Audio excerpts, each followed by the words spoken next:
Welcome to Kenton's videos. Enjoy the video. In this video, I will explain how to replace an alternator on a Jeep Liberty. First, prioritize safety by disconnecting the negative battery terminal. This prevents electrical shorts and potential injury. Next, locate your alternator, usually found on the front of the engine.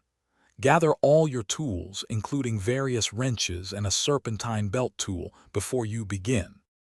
Now, let's get that old alternator out.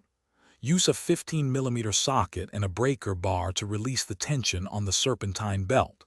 Carefully remove the belt from the alternator pulley, making sure it stays on other pulleys.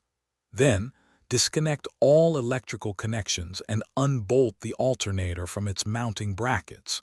You might need a pry bar to gently free it. With the old one out, it's time for the new alternator.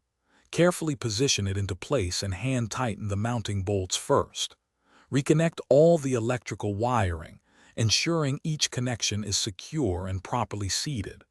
Finally, guide the serpentine belt back onto the alternator pulley, using your tensioner tool to create slack, then release it for proper tension.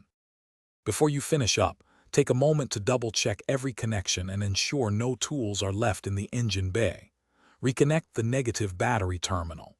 Now, start your engine and listen for any unusual noises, and confirm your battery light is off. The charging system should now be working correctly. Remember to check the description below for links to the tools we use today, plus some other great deals.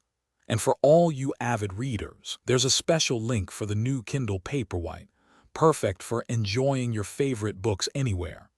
Don't miss out on these fantastic offers. Thanks for watching. Consider subscribing if we helped you.